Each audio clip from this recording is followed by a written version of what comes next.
अस्सलामुअलैकुम। Straight talk में खुश आमदीद। आपके साथ मैं हूँ आयशा बख्श। इमरान खान ने इख्तिदार से महरूम होते ही अपने तौर इंतखाबात की तैयारियां शुरू कर दी थीं। तहरीक अदम एतमाद की करारदाद को आर्टिकल 5 के तहत रोकने के चंद ही लम्हों बाद इमरान खान ने सदर आरिफ अलवी को कौमी असम्बली तोड़ने की एडवाइस जारी की। इमरान खान के इस दाव को अदालत ने नाकाम बना दिया तो उन्होंने एहतजाज की राह अपना ली। मई 2022 में PDM हुकूमत को इंतखाबात के ऐलान के लिए 6 दिन की डेडलाइन दी। वो एहतजाज के जरिए मुख्तदरा को भी तनकीद का निशाना बनाकर मुतालबा इंतखाबात का ही करते रहे। इंतखाबात की ही चाह में 2 असेंबलियां खत्म करवाईं, मगर इमरान खान को अपनी ख्वाहिश पर इंतखाबात न मिले। जब 8 फरवरी 2024 को इंतखाबात हुए तो PTI के हामी उम्मीदवारों ने बड़ी कामयाबी भी हासिल की। इंतखाबी नताइज के साथ ही ये प्रोपेगेंडा भी शुरू किया कि अहम रियासती ओहदेदारों की कारें इमरान खान को रिहा करवाने के लिए अडियाला जेल पहुंच गई हैं। मगर PTI को इन इंतखाबात से सिर्फ खैबर पख्तूनख्वा की ऐसी हुकूमत मिली जिसके वजीर आला की 2 कश्तियों पर सवारी की बातें खुद PTI वाले भी करते हैं। फिर आर्मी चीफ के नाम खतूत लिखकर तवज्जो हासिल करने का सिलसिला शुरू हुआ। इन खतूत पर आर्मी चीफ ने अपना मौक़िफ़ वाज़ेह कर दिया। बार बार की दस्तक के बावजूद कोई दाखिली रास्ता ना खुला तो दूसरी तरफ दबाव डलवाने के लिए आलमी बरादरी से भी हिमायत हासिल करने की कोशिशें जारी रखी। कांग्रेस से अपने हक में करारदादों से कुछ न बना तो फिर सारी नजरें इस बात पर टिक गईं कि कब ट्रंप सदर बनते ही पाकिस्तान को कॉल करेंगे।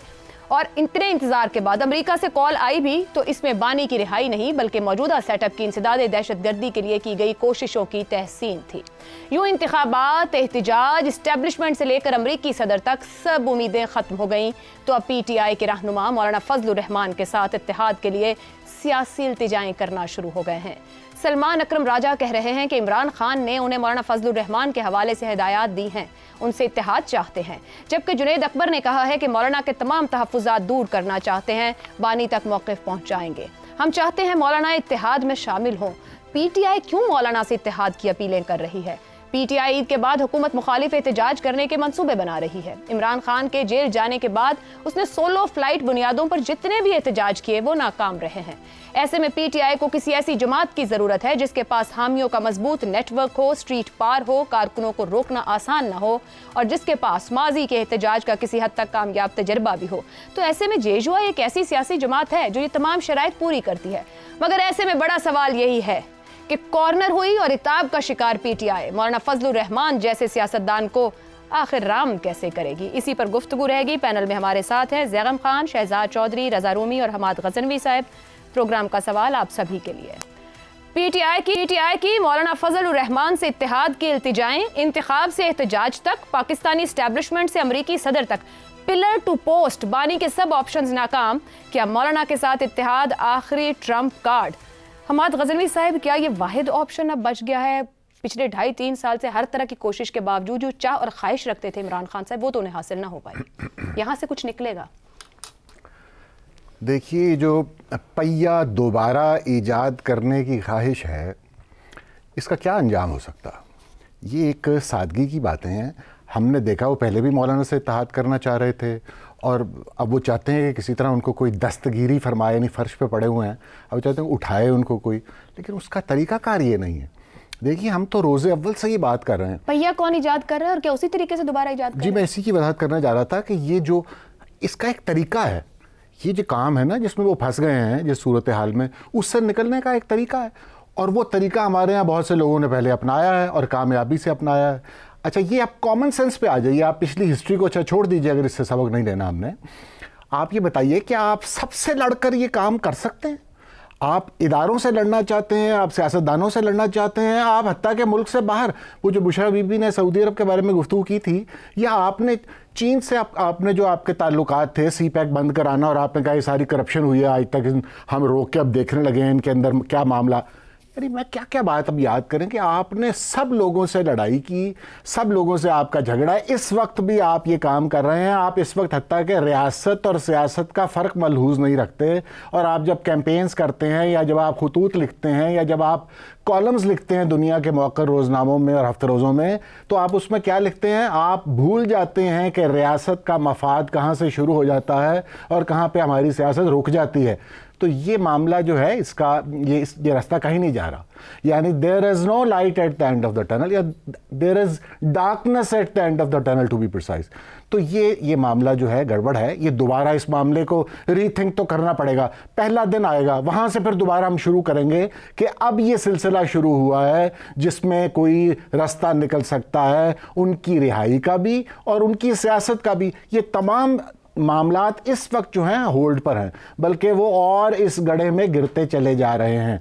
अब ट्रंप का बयान जिसकी हम तरफ इशारा भी कर रहे थे, अब देखिए हमें पहले मालूम था कि रियासत एक और चीज़ होती है और रियासत किसी दूसरे मुल्क को फ़ायदा और नुकसान पहुंचाने के लिए उसके बाद बहुत से ज़राए होते हैं, बहुत से वसाइल होते हैं, और वही हुआ कि एक तोहफ़ा उनको पेश कर दिया गया और उस तोहफे से वो खुश हो गए, और जहाँ पे वो किसी मुल्क का जिक्र नहीं कर रहे थे वहाँ पे वो पाकिस्तान का जिक्र कर रहे हैं। तो अगर ये हमारी हुकूमत और मौजूदा निज़ाम जो है वो इस पर खुश है तो वो बजा खुश है, यानी आखिरी उम्मीद जो वो उनकी थी उसकी तरफ से भी ये इशारा आ गया जो आना था। बाकी बातें तो जज्बाती बातें थी। अब आप ये बताइए कि मौलाना उनसे इत्तेहाद कर लें, इस निज़ाम को उल्टा दें, इसको क्या फ़ायदा होगा उन्हें इससे कोई फ़ायदा नहीं होगा। क्या वो वहाँ पे इलेक्शन चाहते हैं? वो कहते तो रहते हैं ये फॉर्म 47 और ये वो, लेकिन उससे इनको कोई फ़ायदा नहीं है। वो ये नहीं चाहेंगे कभी भी कि इस बंदोबस्त को ही उल्टा दिया जाए। वहाँ पर एक और भी तो मामला है कि PTI और JUI के मफादात जो है वो मुतसादिम हैं, ये बात जहन में रखना चाहिए। एक ही टेरिटरी है, एक पार्टी का गेन दूसरे का लॉस है। लेकिन वो फिर भी चाह रहे हैं साथ चलें, तो कोई वजह होगी ना, कॉम्प्रोमाइज़ कर लेंगे फ्यूचर में, नहीं मुमकिन क्या? नहीं, देखिए बात यह है कि इस वक्त सूरत हाल ये है कि उनकी सियासत ये इस बात का तकाजा नहीं करती है कि वो PTI के साथ सड़क पर निकल आए, इस बात का तकाजा नहीं कर रही है। और फिर इसमें एक और भी बात है जिससे हम शायद इतनी अहमियत नहीं देते, हम कहते हैं मौलाना बहुत मैच्योर पॉलिटिशियन है, जो कि वो हैं, लेकिन एक इसमें और भी बात जो अंदर से आती है, एक नापसंदीदगी भी पाई जाती है।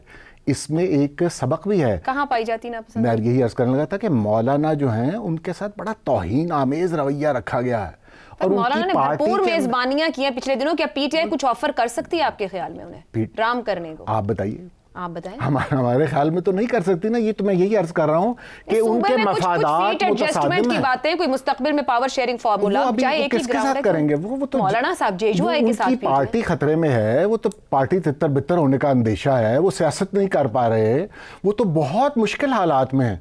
यानी आज जुनैद अकबर साहब का मैं पढ़ रहा था, वो कह रहे थे हम रियासत से नहीं लड़ना चाह रहे, हमसे रियासत लड़ रही है। आप जरा अंदाजा कीजिए कि उनकी दिमागी सूरत हाल इस वक्त क्या है, उनको तो रास्ता नजर नहीं आ रहा। दीवार के साथ मौलाना हाथ नहीं मिलाएंगे, ना कुछ इनसे लेने को तैयार है, ना देने को। मौलाना बड़े जीरक आदमी है, वो इस तरह नहीं होता। ये कुछ में से नतीजा कोई निकल ही नहीं सकता, नहीं निकल सकता, ये बिल्कुल नहीं निकल सकता। ठीक है ज़ैगम साहब, मौलाना की पूरी सियासत बहुत नपी तुली और सियासी मूव्स भी ऐसी रही हैं, बैटल ग्राउंड एक ही है।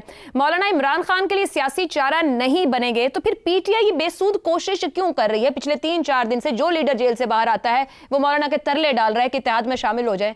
अब्बानी के ये पैगामात और हिदायत हैं। जब हम यंग थे, बल्कि जब बहुत ही यंग थे, तो एक गाना बहुत चलता था और अभी भी तक वो चलता है। वो था कि लैला ओ लैला ऐसी तू लैला, हर कोई चाहे तुझसे मिलना अकेला। अब मौलाना जैसी लैला जिससे हर कोई अकेला मिलना चाहता है, वो क्यों एक ऐसी पार्टी से मिलेंगे जो ज़ेरे अताब है, जिससे मिल को उनका कोई फ़ायदा ही नहीं है, जो खुद मुसीबत में है, तो मौलाना को क्या देगी? जो स्ट्रेटजी है PTI की, बुनियादी तौर पर उसका मसला है। मौलाना के साथ जो हाथ मिलाने की कोशिश कर रहे हैं, it is too little too late. देखिए उनकी स्ट्रेटजी के जो मेन एलिमेंट रहे हैं, सबसे पहला एलिमेंट था इस स्ट्रेटजी को आप कह सकते हैं रुस्तम खान स्ट्रेटजी। कल्लम कल्ले सबसे लड़ना है, सबको टेक ऑन करना है, तमाम सियासी जमातों से, तमाम रियासती इदारों से, और हर पत्थर, रोड़ा, ईंट, गाली, दुश्मन उठाकर फेंकनी है इन सब पर। यह थी पहली बात।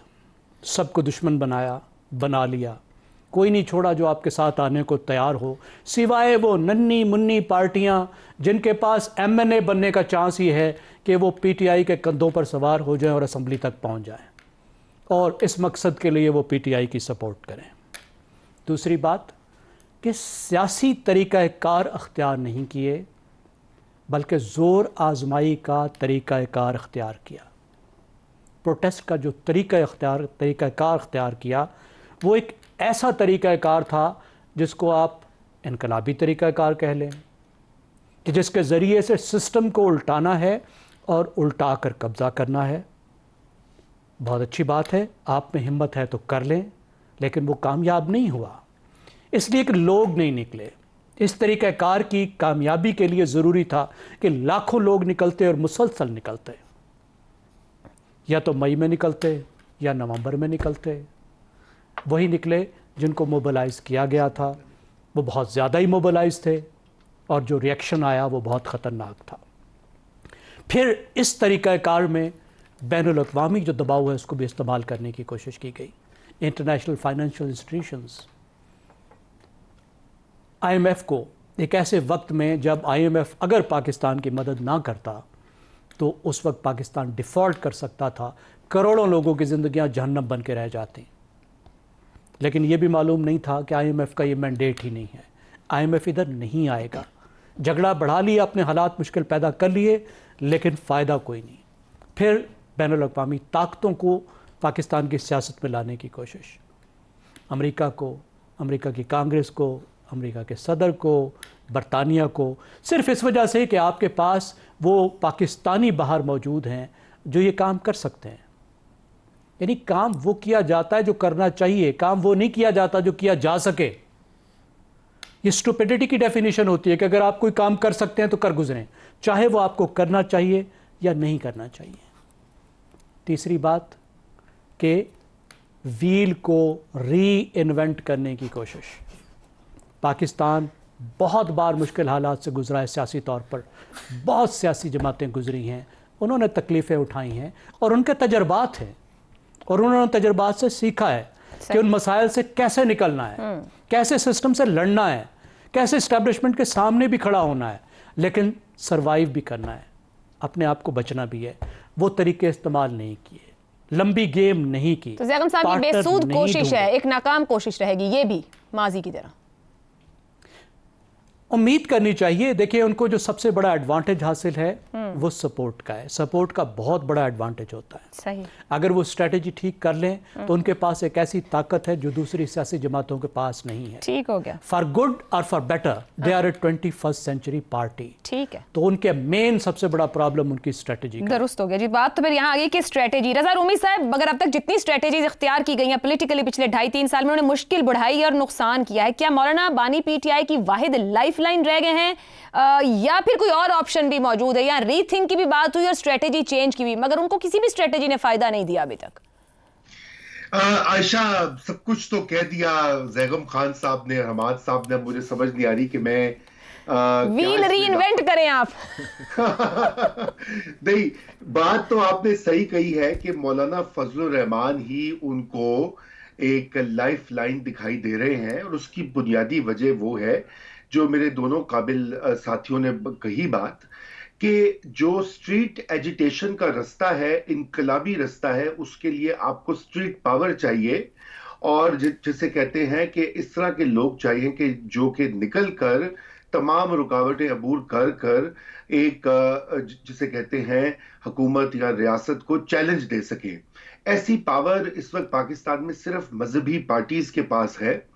जो हमारी सियासी पार्टीज हैं सारी की सारी बिशमूल PTI, उन्होंने अपनी स्ट्रीट जो है पावर उनके पास नहीं है मौजूद। वो एक तो डिसऑर्गेनाइज्ड पार्टीज हैं, उन्होंने तवज्जो नहीं दी अपने जो होते हैं कैडर्स या ऑर्गेनाइजेशन, तंजीम साजी जिसे कहा जाता है, उसके ऊपर जीरो तवज्जो है। सारों की तवज्जो यहाँ होती है कि किस तरह से कोई डील करके इक़्तिदार में रहा जाए या हासिल कर लिया जाए या वापस ले लिया जाए। तो इस वक्त उनको ये जरूरत है कि जो इनकलाबी रास्ता है वो उन्होंने देखा कि 1.5 में वो नहीं चला, बल्कि उसके उल्टा वो गले पड़ गए। मई 9 हो या नवंबर वाला मामला हो, और उनके जो पार्टी वर्कर्स हैं, जो सपोर्टर्स हैं, वो भी जरा मायूस और नाला है इस बात से कि वो उनके लीडर्स जो होते हैं अक्सर औकात वो तो निकलते नहीं हैं, और वो जो बच्चे होते हैं बेचारे वो जाके जेलों में फंस जाते हैं। जैसे कि आपने देखा कि अभी भी कई ऐसे हैं कि जो कि जेल्स में मौजूद हैं या पर्चे भुगत रहे हैं या केसेस भुगत रहे हैं। तो इसलिए मौलाना की जरूरत है, लेकिन क्या मौलाना साथ देंगे, ये सवाल है। ज्यादा अहम। और मारूजी अगर आप हालात देखें तो मौलाना क्यों साथ देंगे? खैबर पख्तूनख्वा उनका भी फील्ड है जहां पे मौलाना इक़्तिदार चाहते हैं, वापस अपनी खोई हुई ताकत को बहाल करना चाहते हैं, और पीटीआई जो है वो सबसे बड़ी रुकावट है उनके लिए। तो वो ऐसी पार्टी का इस वक्त क्यों साथ देंगे जो उनकी सबसे बड़ी हरीफ है खैबर पख्तूनख्वा सूबे में? और इसलिए वो मुमकिन ही नहीं है। एक तो ये बात है, अपने पाँव पे कुल्हाड़ा मारना जो होता है वो भी मौलाना ने कभी वैसा नहीं किया। दूसरी बात इसमें यह है कि जो नाजेबा जबान मौलाना के खिलाफ तकरीबन 1 दहाई से इस्तेमाल की गई है, वो कोई 5-6 महीने में, 3 महीने में उसका असर जाहिर नहीं होगा। उसके लिए भी कोई बहुत, जैसे कहते हैं कि कुछ एफर्ट करनी पड़ेगी। और मौलाना को जो चाहिए वो उनको चाहिए पाकिस्तान की हुकूमत और इस्टेब्लिशमेंट से। वो खान साहब जेल में बैठे तो नहीं दे सकेंगे। ठीक हो गया जी, बड़ा वैलिड पॉइंट आपने सामने रख दिया आखिर में आके। शहजाद साहब, पीटीआई के लीडर वाज़ेह अल्फाज में सियासी इल्तिजाई कर रहे हैं कि मौलाना इत्तेहाद में शामिल हो, पैगामात ला रहे हैं। मौलाना को राजी करने के लिए इमरान खान को क्या क्या कुछ करना पड़ेगा? क्या वो कर पाएंगे उनको राजी? आयशा, जब दूसरी जंग अजीम में जो बरतानवी अफसरान थे ना हिंदुस्तान के अंदर जी, उन्होंने मकामियों की भर्ती के लिए जगह जगह दूर दराज गांव, आगे पीछे इलाकों में लोग भेजे अपने बरतानवी अफसरान कि जाओ जाके उनसे बात करो और उनसे कहें कि जी वो मकामी लोग जो हैं उनको भर्ती कराया जाए ताकि जंग के अंदर हिस्सा बन सके, दूसरी जंग अजीम के अंदर। इसी तरह चलते चलते वो भेरे पहुंच गए, और भेरे में थे खेड़ों की एक जात थी, वहां पे खेड़े रहते थे। तो जब उनके बड़े को बुलाया गया और बरतानवी अफसर से मिलाया गया और कहा गया, और की कहता है, वो कहता जी ये कहता है कि जर्मनी नाल लड़ाई है, जर्मन दे नाल वो बहुत सख्त लोग ने, ते तुसी बंदे अपने दो जेड़े के जाके। उन्हें कहा भाई, क्या उसने जवाब दिया, कहता जी गल खेड़िया ते आ गई है, मेरा ख्याल है जो जर्मन वाला जो कहते हो गल मान जाओ, ठीक है। तो बात यह है कि अगर बात खेड़ों पे आ गई है तो फिर इनको सोचना पड़ेगा पीटीआई वालों को। अब देखिए, ट्रंप कार्ड की बात है, आपने कहा ट्रंप कार्ड का लफ्ज यूज किया, इतने बड़े ट्रंप कार्ड थे तो अपना कुछ कर लेते ये मौलाना फजल रहमान साहब। इसका मतलब ना ये खुद ट्रंप कार्ड है, ना मौलाना फजल रहमान ट्रंप कार्ड। हाँ, अगर ये मिलके समझते हैं कि ट्रंप कार्ड बन सकते हैं तो इसका मतलब ये हुआ कि पीटीआई के अंदर अपने अंदर कुछ दमखम नहीं है, सेकंड टियर लीडरशिप या जो इस वक्त अब लीडरशिप है, इसलिए मौलाना फजल रहमान को सामने लाना चाहते हैं ताकि ये उनकी पार्टी को भी लीड करें। हासिल क्या करना चाहते हैं? हासिल यही कर सकते हैं ना इस तरह की स्ट्रीट एजुटेशन के साथ कि ये बानी की रिहाई हो जाए और उसके बाद इलेक्शन जल्दी हो जाए। अब मुझे बताइए, जो निज़ाम कायम हुआ है ये बानी की पीटीआई और जल्दी इलेक्शन के लिए कराया गया है ये निज़ाम? ये तो निज़ाम ऐसे ही रहेगा ना। तो ये दोनों चीजें तो नहीं होने वाली, तो फिर मुझे नहीं समझ आती कि ये हासिल क्या करना चाहिए। नहीं, मगर फिर इतनी दरखास्तें क्यों कर रहे हैं शहजाद साहब? पिछले 3-4 दिन से जोर इस बात पर है, क्या इसके अलावा कोई ऑप्शन नहीं बचा है? मौलाना वाहिद ऑप्शन है पीटीआई के सर्वाइवल के लिए इस वक्त। मेरा ख्याल है कि क्या सर्वाइवल क्या करेगा, मौलाना क्या सर्वाइव करा सकते हैं?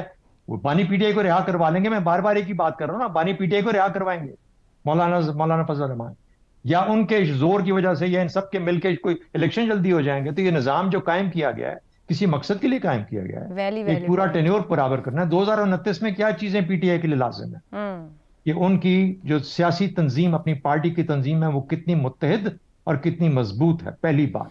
दूसरी बात, जो सूबा उनके जिम्मे आया है, जो बहुत क्रिटिकल सूबा है, वहां पे उनकी किस किस्म की गवर्नेंस है।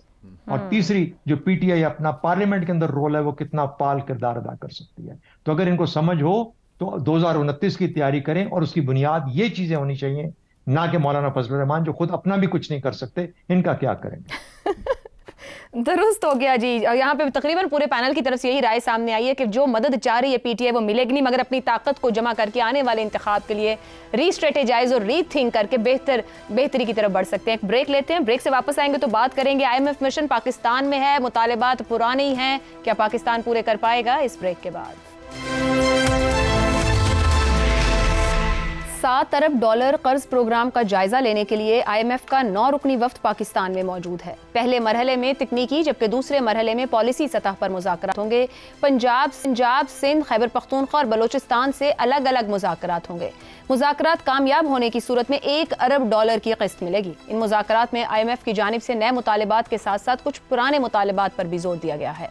IMF ने एक बार फिर सरकारी अफसरान के असासों की डिक्लेरेशन का मुतालबा दोहराते हुए इससे मुताल्लिक डिजिटल पोर्टल लॉन्च करने की हिदायत की है। सरकारी अफसरान को अपने असासों के साथ बीवी के असासों, घर के ज़राए आमदन की मालूमात और बच्चों के तालीमी इदारों की मालूमात भी फराहम करना होगी। IMF ने करप्शन के खात्मे के लिए अपना मौक़िफ़ दोहराते हुए कहा है कि वुज़रा, अरकान पार्लियामेंट सरकारी अफसरान के असासे ज़ाहिर करने पर सख्ती से अमल दरामद करवाया जाए। गुज़िश्ता बरस जून में भी पोर्टल ना बनाने पर IMF नाराजगी का इजहार कर चुका है, जिसके बाद पाकिस्तान को फरवरी 2025 तक का वक्त दिया गया था, जो कि गुजर गया।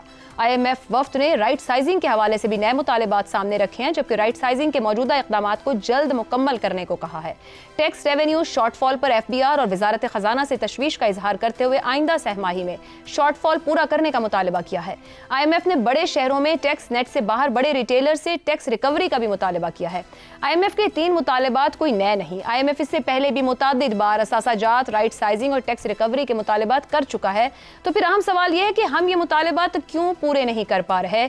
26वीं तरमीम, अदलिया, मीडिया और सियासत पर असरअंदाज होने वाले कवानीन समेत एक साल में रिकॉर्ड 47 कवानीन मंजूर करने वाली पार्लियामेंट एसेट डिक्लेरेशन के लिए बार बार कहने के बावजूद कानून साजी क्यों नहीं कर पा रही। ये भी है कि क्या इस बार ये मुतालिबात पूरे हो पाएंगे या एक बार फिर से डेडलाइन आगे बढ़ाने के लिए मोहलत ली जाएगी। इसी पर गुफ्तगू रहेगी। पैनल के लिए सवाल इस तरह से: IMF मिशन, सरकारी अफसरान की असासाजात की declaration, right sizing, tax recovery के दरीना मुतालिबात, क्या मौजूदा हुकूमत ये मुतालिबात पूरे करने की सकत रखती है? ज़ैगम साहब।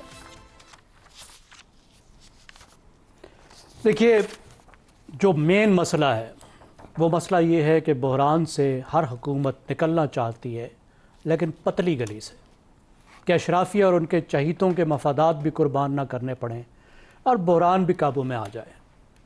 उसी का नतीजा है कि वक्ती तौर पर काबू में आता है और मुल्क फिर से बहरान की दलदल में फंस जाता है। IMF के प्रोग्राम को तो इस वक्त कोई बहुत बड़ा ख़तरा नहीं है। मेरा ख्याल है असासाजात भी डिक्लेयर हो जाएंगे।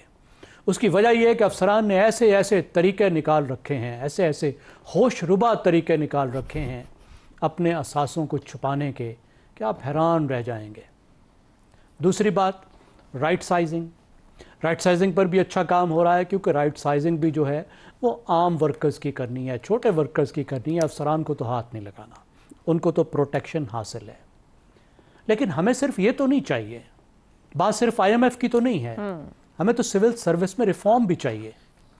जो इस वक्त की सिविल सर्विस है, जो इस वक्त के अफसरान हैं, जिस तरह के काडर हैं कि एक दिन वो हेल्थ मिनिस्टर होता है, दूसरे दिन एजुकेशन मिनिस्टर होता है, तीसरे दिन वो जाके बैठा होता है किसी माशी डिपार्टमेंट में। तो हमें तो इस दौर के मुताबिक specialised, efficient, effective civil service चाहिए ना। उसके लिए रिफॉर्म चाहिए। Where is the will for that reforms. उसके बगैर तो हमारे माशी मसाइल भी हल नहीं होंगे और उसके साथ साथ गवर्नेंस के मसाइल भी हल नहीं होंगे। उसकी तो हम बात ही नहीं कर रहे। टैक्स का देखिए बहुत बड़ा एक शॉर्टफॉल है, 600 अरब का इस वक्त तक। बिल्कुल। और ख़दशा ये है कि जून तक ये 1000 अरब रुपए का गैप हो सकता है। सही। और उसकी वजह यह है कि हुकूमत की पॉलिसी ये है कि जिस गाय को निचोड़ा जा सकता है उसी को ही निचोड़ो। तनख्वाहदार की गाय बहुत आसान है, उससे जितना दूध निकल सकता था वो निकाल लिया गया है। गोइंग फॉरवर्ड आपको बेस को बढ़ाना पड़ेगा, ये है बड़ा चैलेंज। सही। और यहाँ पे है पॉलिटिकल इकानमी का सवाल कि क्या हुकूमत उनके पास जा सकती है जिनके पास दूध लेने जाती है तो वो पीछे से दुलत्ती मारते हैं, टांग मारते हैं और उनको परे कर देते हैं। ठीक हो गया, सकत है या नहीं है ना, यही बताना है। फायदों भी वाबस्ता हैं। तो असल में ये चैलेंज है। और अब देखिए क्या हुकूमत कितनी जुर्रत करके उन तब्दीलियों की तरफ जाती है जो पाकिस्तानी मईशत को एक नई सिम दे सके। दुरुस्त हो गया ज़ैगम साहब। रज़ा साहब, सरकारी अफसरान के असासाजात की डिक्लेरेशन पुराना मुतालबा है, जून में मुकम्मल करके देना था, फिर फरवरी तक था, अब फिर दरमियान में खड़ा है, जबकि इसकी वजह से बदउनवानी, शफाफियत, गवर्नेंस के ऊपर काम हो सकता है। मसला क्या है असासे ज़ाहिर करने में और इसको पास होने में? वो मुतालबात जो पुराने हैं हम वही पूरे नहीं कर पा रहे, आगे कैसे बढ़ेंगे?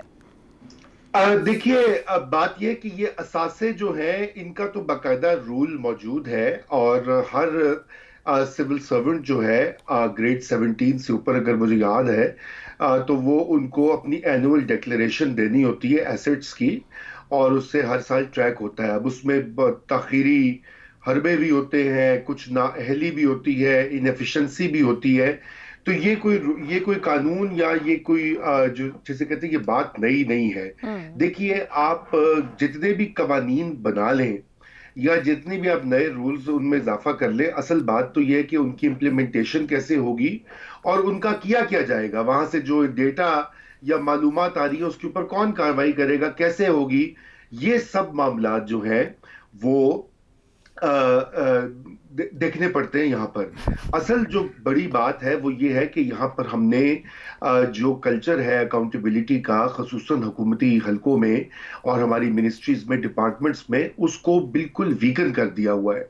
ये हर जो डिपार्टमेंट है उसके अंदर बाकायदा इसके लिए रूल्स भी मौजूद हैं, अकाउंटिंग के मेथड्स भी मौजूद हैं, जहाँ पे एक अकाउंट्स की कमेटी जो होती है वो देखती है डिपार्टमेंटल अकाउंट्स को। ऑडिटर जनरल हर साल रिपोर्ट भी देते हैं कि कहाँ कहाँ पे लीकेजेस हुई हैं।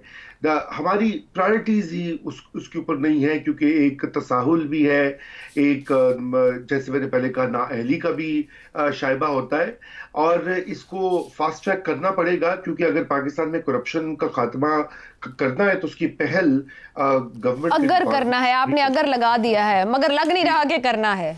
जी, अगर करना चाहते हैं और उसके लिए उनको बहुत से और जो एग्जिस्टिंग कवानीन और रूल्स हैं अगर उनमें से आधे भी इंप्लीमेंट हो जाएं तो यकीन जानिए बहुत बड़ा फर्क पड़ेगा। अभी मसला ये है कि वो नहीं होता और तगड़े लोग जो है वो आसानी से इसे पतली गली से बाहर दुरुस्त हो गया। बात दोनों पैनलिस्ट ने तगड़े लोग सकत पर की है। ब्रेक लेते हैं, ब्रेक से वापस आएंगे तो शहजाद साहब और हमाद साहब की राय आपके सामने रखेंगे। प्रोग्राम के आखिरी हिस्से में एक बार फिर खुशामदीद। शहजाद साहब, टैक्स नेट से बाहर बड़े रिटेलर से टैक्स रिकवरी का मुतालबा, फिर एफबीआर की रीस्ट्रक्चरिंग, उसके बाद ताजिर दो स्कीम, फाइलर बनने के लिए धमकियां, हर तरह का हरबा आजमाया गया है मगर नतीजा सिफर रहा है। कोई तरीका है टैक्स रिकवरी का जिसको आजमाया जाए तो कुछ हासिल वसूल हो? देखिए, एक तो वो ताजिरों से जब टैक्स लेने की बारी आई या उसके ऊपर कुछ कोशिश की गई तो एक वजीर खजाना को हटा दिया गया। गो कि उसके अंदर और भी वजूहात थी, लेकिन वजीर खजाना इस मुल्क का बदल गया क्योंकि उसने कोशिश की थी कि ताजिरों से टैक्स लिया जाए, और जब किसी ने कोशिश की भी तो उसको वापस रिवर्स भी कर दिया गया। देखिए, जिस मुल्क में डायरेक्ट टैक्स जो कि इनकम टैक्स जिसे कहते हैं 70% सिर्फ आपका तनख्वाहदार तबका जमा कराता है, यानी 70% टैक्स जो आपका टोटल जमा होता है मुल्क के अंदर वो तनख्वाहदार तबका देता है, और बाकी इतने बड़े जो मालदार, जमींदार, तमन्नदार टाइप लोग हैं, सेठ हैं, ये सिर्फ 30% देते हैं। 70% तनख्वाहदार जो कि बेचारे कितने होंगे, 2-2.5 लाख 4 लाख, कितने इस मुल्क के अंदर 5 लाख के करीब हो जाएंगे। और लेकिन बाकी इतना बड़ा मुल्क जो है उसके अंदर से सिर्फ 30% आपको मिलता है। तो जाहिर है कि आपका सबसे बुनियादी प्रॉब्लम यह है कि आप जो लोग जिनको टैक्स देना उनसे टैक्स नहीं ले पाते। अशराफिया का यहाँ पे अपना एक रूल, अपना कानून है जो किसी के करीब नहीं आने देते। अगले दिन जैगम साहब ने आपको बताया कि रिटेलर्स और रियल एस्टेट मिलके 24% हैं इस पूरी मईशत का, हमारी मईशत का हिस्सा 24%। लेकिन वो 24% जो टैक्स देते हैं मुल्क खजाने के अंदर वो 0.001% टैक्स होता है अपना हिस्सा। तो 24% को 24% तो टैक्स देना चाहिए ना, अपना हिस्सा तो देना चाहिए, लेकिन ऐसा नहीं है। उनको 0.001% है जो कि वो देते हैं। तो एक तो ये बात होगी। दूसरा, एक बड़ी इंटरेस्टिंग चीज जो अभी रिसेंटली पता लगी कि हमारी एक्सपोर्ट्स में जो इसका खातर खा इजाफा हुआ, इनका ये जो आईटी इंफॉर्मेशन टेक्नोलॉजी के अंदर पता लगा कि हमारे मुल्क के जो ये जो हैं टेक्सटाइल वाले, इन्होंने इनकम टैक्स उसके अंदर इंफॉर्मेशन टेक्नोलॉजी के मद के अंदर अपनी एक्सपोर्ट्स शार्ट डाली हुई है। बेचते कपड़ा ही है लेकिन शो उसको ये करते हैं कि उसमें 19% जो सेल्स टैक्स है उसकी छूट है। उसकी छूट है। अच्छा, अब ये है आपका कमाल। ये आफ्टर ऑल अकेले तो नहीं करते ना, कोई 7 लोग मिले हुए हैं जो मिल मिला के सब कुछ कराते हैं आपको और आपकी मदद करते हैं कि ये सब कुछ आप करें। तो जिस मुल्क में ये चल रहा हो निजाम, वो निजाम का एक ही तरीका है मेरे निजाम के ख्याल में, वो ये है कि डिजिटाइज जब तक आपकी मईशत नहीं होगी, मुकम्मल तौर पर डिजिटाइज नहीं होगी, उस वक्त तक जो आपकी शफाफियत है वो नहीं आएगी, और उस वक्त तक टैक्स का पता नहीं है। ये डिजिटाइज करना सबसे अहम है। और वो हमारी क्या है, वो जो वजीर बनी है अभी शजरा, उन्होंने गालिबन कहीं जिक्र किया कि हमारी वजारतें हैं और वजीर हैं जो कि इसके ऊपर हर्डल बने हुए हैं कि हम अपनी वजारतों को डिजिटाइज नहीं होने देंगे, होने ही नहीं देंगे डिजिटाइज। तो मेरा ख्याल है कि जब तक वो नहीं होगा ना, हम साफ और शफाफ नहीं होंगे, उस वक्त तक टैक्स जमा नहीं होगा।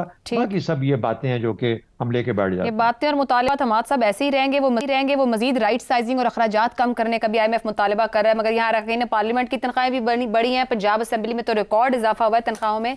ये राइट साइजिंग कैसे होगी? डिजिटाइज हम नहीं करना चाहते, ये भी शहजाद साहब बता रहे हैं, शिजा कह रही शफाफ काम हमें पसंद ही नहीं, मेरा ख्याल से करना ही नहीं हमने। जिस चीज़ से आवाम को तकलीफ पहुंचती है वो तो ज़रूर हो जाएगी, उसमें कामयाब हो जाएगी हुकूमत। यानी IMF का जब हम नाम सुनते हैं, आवाम सुनते हैं जब, तो वो समझते हैं अब कोई मुश्किल उफ्ताद पड़ेगी हम पर, यानी कोई बिजली का नर्ख बढ़ेंगे, कोई गैस की कीमत, कोई मिनी बजट का अंदेशा है, जैसे इस वक्त बात भी हो रही। तो IMF का माना आवाम के लिए तो ये है। लेकिन ये जो बातें बड़ी अच्छी और नेक नसीहतें हमें करता है IMF, उसके ऊपर हम अमल नहीं करते। यानी टैक्स रिकवरी की जैसे हमने बात की, बड़ी तफसीली शहजाद साहब ने बात कर ली, रिटेलर्स के हवाले से बिलखुसूस, बाकी और भी बड़े इलाके हैं जहाँ से हमें टैक्स नहीं मिल रहा, लेकिन रिटेलर्स का एक मसला ये है कि वो सड़कों में बैठे हुए हर गली में, तो उनको नाराज़ करने का मतलब ये है कि आप सड़क को गर्म करवाना चाहते हैं और ये हुकूमत बड़ी मुश्किल से स्टेबिलिटी की तरफ जा रही है। क्या इस पोजीशन में है कि ये रिटेलर्स को टैक्स करना शुरू कर दे?